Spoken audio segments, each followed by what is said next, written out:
Real estate has had a tough few years. Higher interest rates, lower valuations, and slower deal activity have all taken a toll. But for certain types of investors, that kind of backdrop can also create real opportunity. At the same time, big themes like AI, the growth of data centers, and housing shortages are changing the way people think about the asset class, and more traditional areas like office are still under real pressure.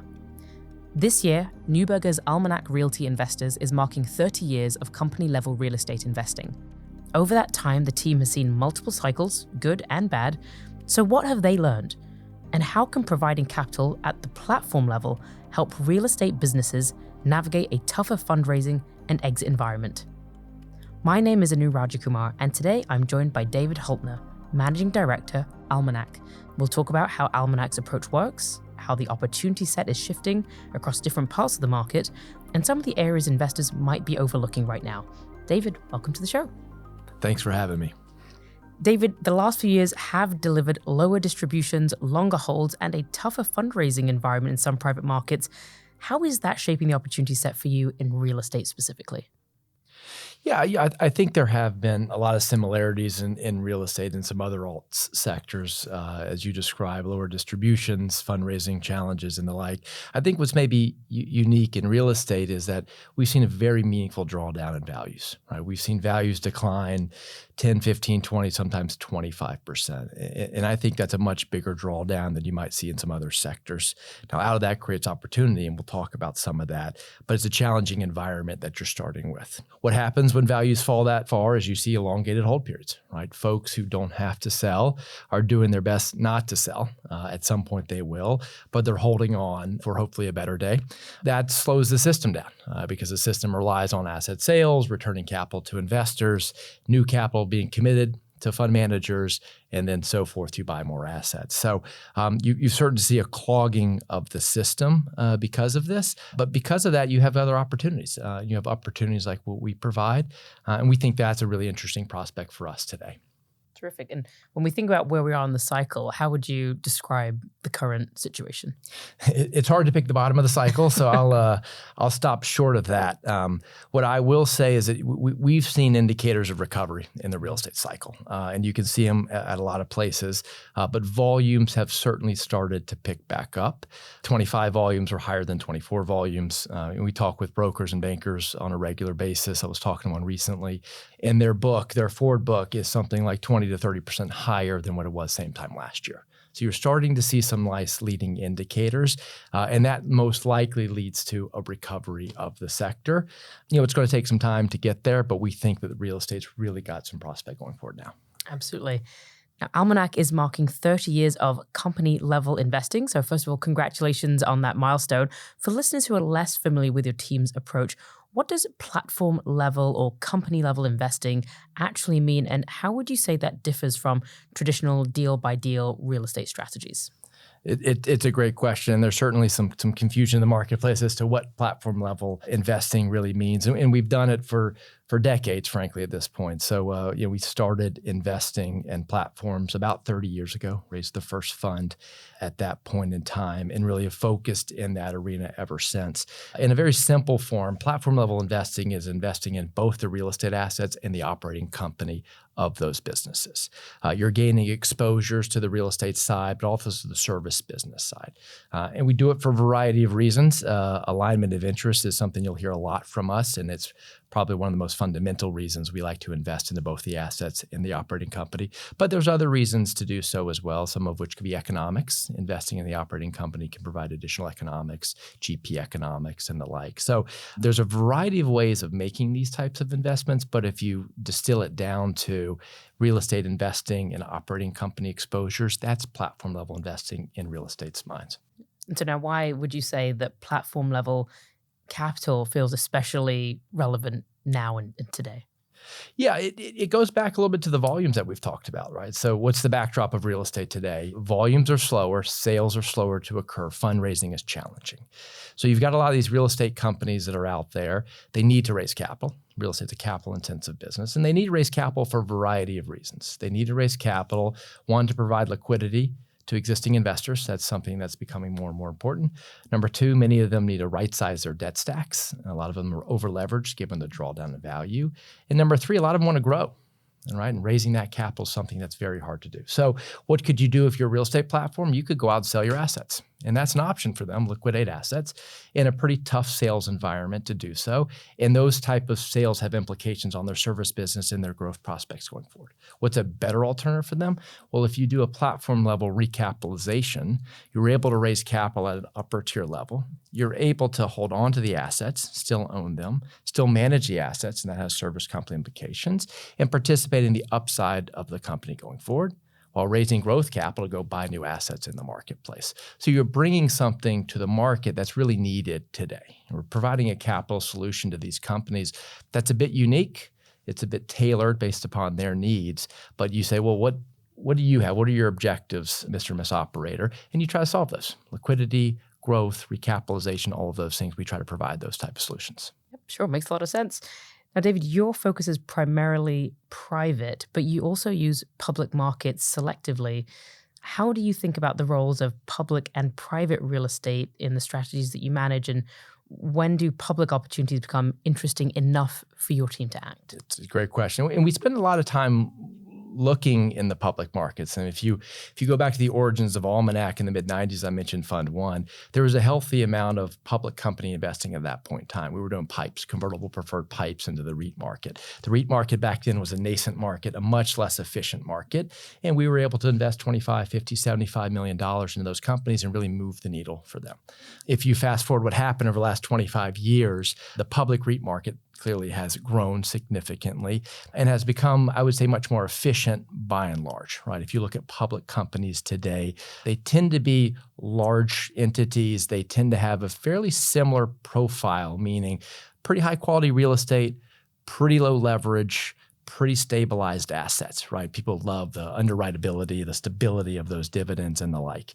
That's an interesting opportunity set, but for us, we're more value add oriented investors. We're looking for opportunities, mispriced assets and the like. So we have focused much more in the private markets because of that. The private markets is significantly larger, as you guys know, right? The private markets, my numbers will be stale, but over $20 trillion in the private markets, and probably 10% of that value is in the public market. So a much bigger addressable market in many ways. That being said, there can episodically be opportunities in the public markets, and given our history and understanding of the REITs, we're there to take advantage of that. It's not the majority of our activity, but episodically for sure. The ways in which we are equipped and within our mandate to take advantage of it is you can either do a pipe with a public company today. We have the ability to do a take private. In all honesty, it's something we've done less of. We find other opportunities elsewhere. And then the third leg to really look at is buying public shares. And we only do that when we see very significant sell downs in values. We have a very good read of what the value of real estate is. We can look at the public wrappers and we can see, are they trading at very big discounts? And if you find that, it could be a great opportunity to buy shares. It happened right after Liberation Day. You saw the REITs sell off significantly, particularly the industrial REITs, given the impact industrial. But we could go into that market and buy shares at 20% discount to GAV, 30 to 40% discount to NAV. At those type of screaming buys, we can go in and buy them.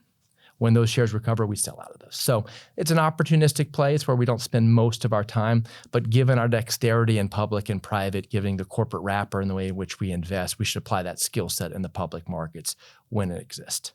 That's by and large on the investment side. We do have the ability as we invest into private companies to take them public, and that's more of an exit strategy. And we will periodically do that. I would say that it's more the exception than the rule. The instances that we would consider that would be if that sector and that company would trade at a premium to NAV. Right. Today, not a lot are trading at premiums, maybe save for a sector or two out there. But if you were seeing a sector trading at a significant premium, that's a capital markets opportunity, and we've got a ready-built company that could go public. We'll take that company public if that's the case. But it has to be in a very specific instance that we're going to invest into or exit out of the public markets. Yeah, no, that's a great explanation. Just that flexibility that you have to be opportunistic and to be the capital provider as the groups that you're speaking to need is really terrific. Mm-hmm. Now, shifting gears a bit, there's a lot of excitement around AI and data centers, alongside some concerns about housing shortages. I'd love to know how you're approaching these themes. Where is your team leaning in? Where are you cautious? And how do macro factors like demographics shape your view on these sectors? Data and AI is the biggest topic out there today.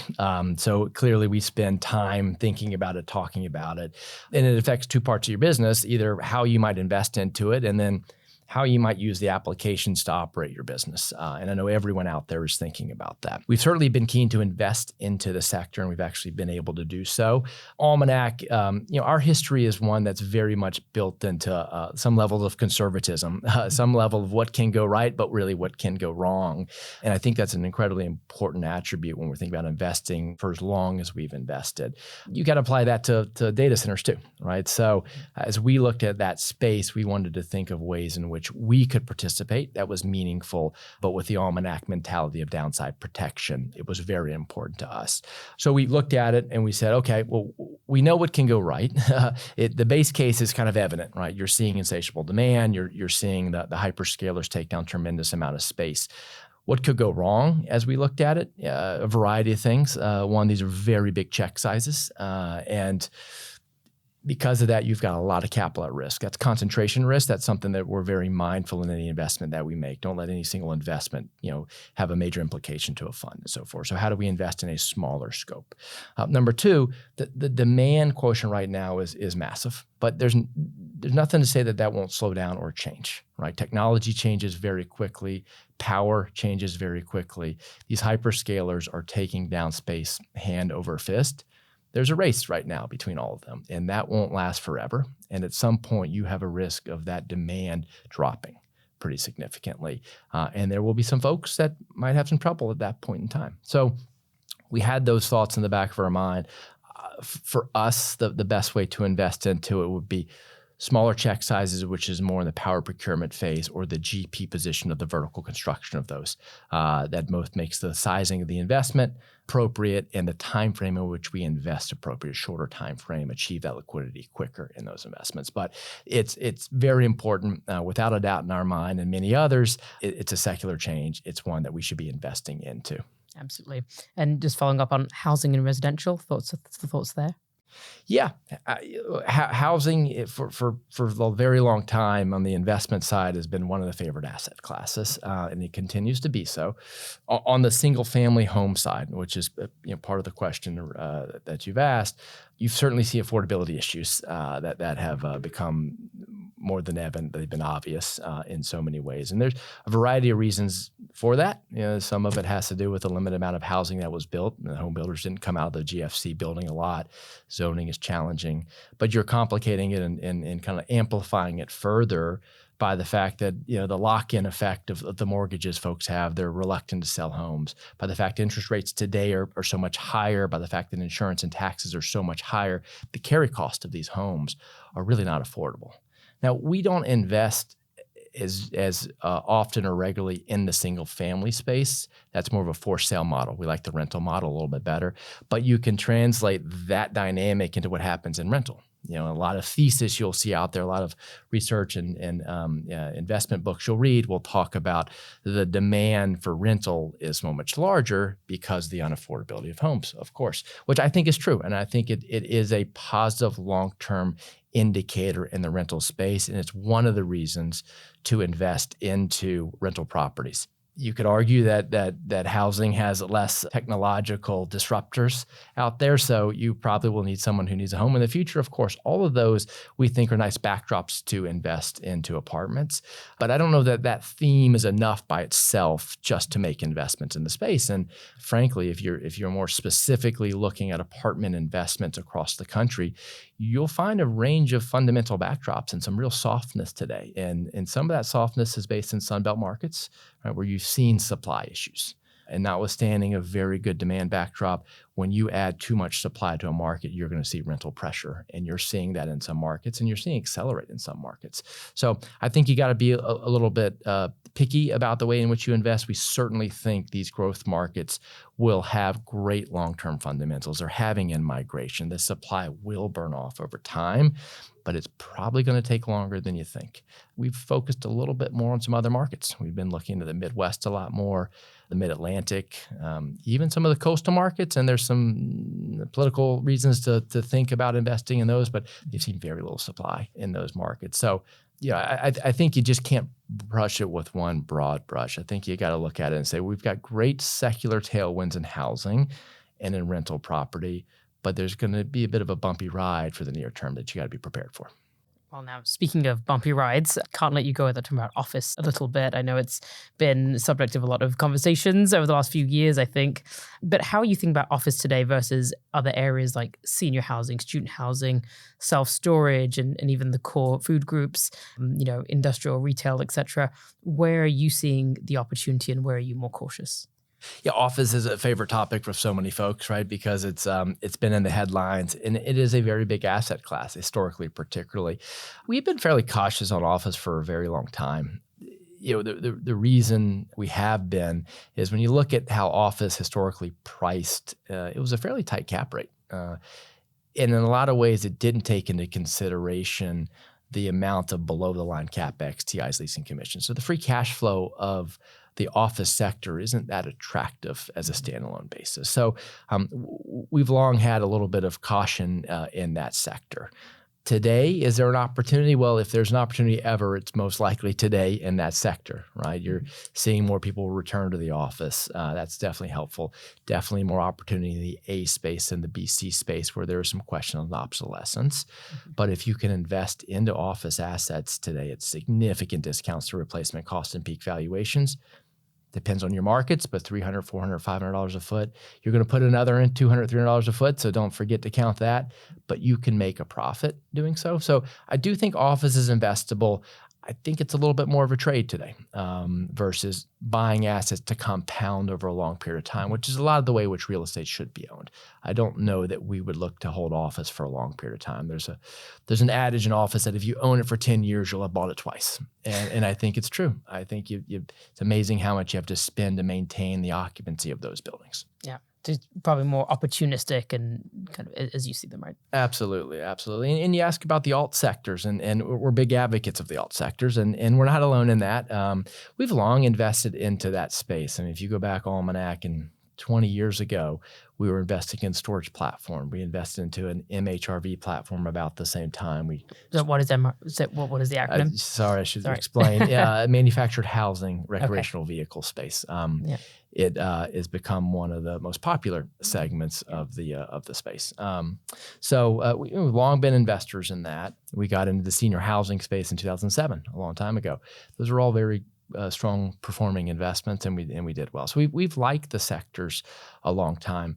If you look at what they look like today, I think you'll hear a lot of people tell you senior housing is an attractive opportunity. We tend to agree with that. Senior housing, aside from office, has probably been the worst performing sector over the last 5 years. The fundamentals have just been very challenging, and it was a result of COVID. The outcome of that pandemic to the sector was pretty severe. It's taken a very long time to restabilize those properties, but you can invest into them today at a very good basis with a very good future prospect of both demand as well as limited supply. And a lot of folks are focused on that today. We, of course, are as well. I don't think it's as easy as just buy something at the market. That's an operating intensive business, and the operator will make all of the difference. Same building, same location, different operator, different outcome. So it does take a certain skill set to invest into that sector. Storage, we've been investors in for quite some time. Today, our storage portfolio is more in the New York City as well as Chicago MSAs.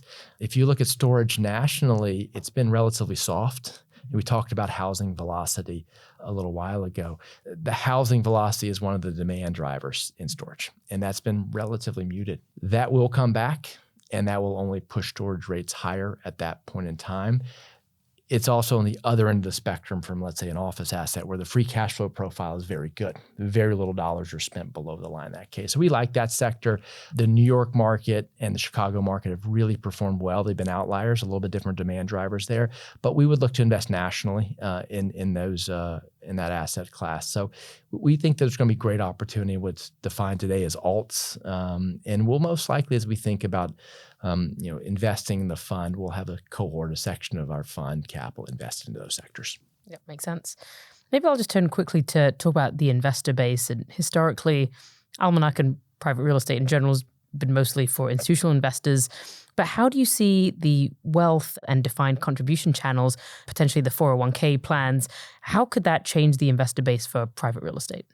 It's a great question. Almanac has very much been an institutional client base, right? We've got great partners. We've had them for decades, and we expect that will continue to be a foundation of our business. So it's important that we maintain those partnerships. That being said, there's certainly an increasingly growing segment of the capital market in wealth. And within wealth, it can be high net worth all the way to the 401k as you describe. It is an opportunity set that is significant. Real estate as an asset class most certainly fits within those portfolios. We do expect over time to build those relationships to increase our investor base through those channels. You ask about 401k, and if you think about 401k, it's designed to be a very long-term holding account, right? What's a great asset for a 401k long-term holding account? A real estate asset. Real estate asset compounds, it cash flows, it's an inflation hedge. I think it fits very nicely. I do think you're going to have to work the specificity as to when you're investing within those 401ks because the liquidity profile in all of these alts, be it real estate or anything else, is different than public companies. So if you're 35 years old investing and you're going to have a portion of your portfolio allocated within your 401k to these alts, real estate included, great. If you're 65 and you're thinking about tapping into some of that liquidity, just need to be advised well, be mindful of what that liquidity is, because I think that's what you have to protect against. And I think we can. I think you can do this the right way, but it has to be thought through. But real estate certainly should be within that.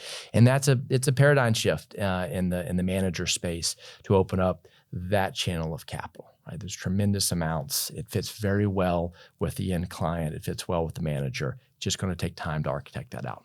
Absolutely. Well, there's a lot of tailwinds trying to push the alternative investments into 401ks. So lots of opportunity there. And I think a big, clearly more education needed in the space to make sure that folks know what they're getting into, as you said. Absolutely. Now, David, I'd love to just end this conversation by asking, what do you think investors are not talking about in real estate today? Whether that's areas with too much optimism or too much pessimism. And if you're someone who's already invested in real estate or think about investing in real estate, what should our listeners be asking their managers as they think about their portfolios going forward? Sure. Yeah, look, I think a lot of the topics are fairly well known in real estate, sectors-wise, market-wise, and the like. If there's some themes that maybe I'm a little bit more cautious on, one is credit, and we're advocates of credit investing. We like yield. If you look at the way in which we invest in these platforms, many a times it's a convertible security. It has downside protection, it has yields, it has upside participation. But I'm mindful of how much capital has come into credit. I think if I've got the number right, the amount of loan originations, according to one of the brokers we talked to last year, was up about 50% from the year before. There's not major barriers to entry to get into credit. And when more folks get into that segment, and what I mean mostly in this credit is traditional mortgage lending, be it bridge or fixed rate financings, you're seeing the banks come back in, the life cos come back in. You're seeing non-bank lenders, you're seeing securitized lenders come into space. And what we've seen over the last, I'd say, 12 to 24 months is leverage levels and proceed levels have come back into the market. That's great for equity. That's great for us buying assets and the like. But I'm mindful of the competition that creates in the credit side of this and what people will do to reach to get a deal. Mm-hmm. they'll move up on their leverage level, they'll move down on their spread. Spreads are about as tight as we've seen in a very long time right now in the real estate space. So it's a sector that we've invested into that we've done relatively well. It's been a very popular sector over the last 2, 3, 4, 5 years, partly because base rates were so high, partly because the unleveraged return in that sector matched a lot of times the equity returns. I think that dynamic is changing, and I know some folks are repositioning their portfolio accordingly, but I think we'd be cautious to be too heavily in credit. Absolutely. Well, thank you very much for those thoughts. I cannot let you leave today without a quick bonus question. So I'd love to know, I know you've lived in the New York City area for a number of years, but before you were in New York, what's one place that you've lived in your life that you really loved? And tell me what made that place particularly special for you. It's a good question. I have very few to pick from. Makes it easier. Yeah, it makes it easier. Maybe I only have one to pick. What I'd probably say is it maybe doesn't count because it was pre-professional life, but Athens, Georgia has a special place in my heart. I went to University of Georgia, so maybe that's why it does. It's a classic city. It's called the classic city. It's got a good food scene. It's got a good music scene. It just has a warm place in my heart, maybe because of the time I spent there, but it's a great place. I don't know that I'd necessarily live there today, just where I'm in my life and my family, but it's a great place to visit, and it's really good people there. So I would definitely advocate. Many folks probably have gone to see Athens, but go see it if you haven't. It's a great place to be. Lovely. Well, it turns out we have a Georgia Bulldog and a Florida Gator on this episode, which is an interesting combination. I know I'm probably not supposed to admit that we like Athens, but I think like Gainesville, it's a pretty great town and lots of very special memories there, I'm sure. So thank you very much for sharing that. And hopefully you won't hold that against me that I'm from the University of Florida, but here we are. David, we covered a lot of ground today. You spoke about how today's capital markets backdrop is creating opportunities for investors. We spoke about Almanac being a 30-year industry veterans and how your team are capital providers with flexibility to invest across the opportunity set. We spoke about how your team's thinking about the key themes like AI, data centers, housing, and some of your sector positioning. We talked a little about the evolving investor base and 401k opportunity set. And I appreciate you sharing some thoughts on how investors should be thinking about the space going forward. So it's been great having you on the show, and I thank you so much for joining me today. Thanks for having me. I very much enjoyed it. And to our listeners, if you've enjoyed what you've heard today on Disruptive Forces, you can subscribe to the show from wherever you listen to your podcasts, or you can visit our website at nb.com/disruptiveforces, where you can find previous episodes as well as more information about our firm and offerings. This podcast contains general market commentary, general investment education, and general information about Neuberger Berman. It is for informational purposes only, and nothing herein constitutes investment, legal, accounting, or tax advice, or a recommendation to buy, sell, or hold a security. This communication is not directed at any investor or category of investors, and should not be regarded as investment advice or a suggestion to engage in or refrain from any investment-related course of action. All information is current as of the date of recording, and is subject to change without notice. Any views or opinions expressed may not reflect those of the firm as a whole.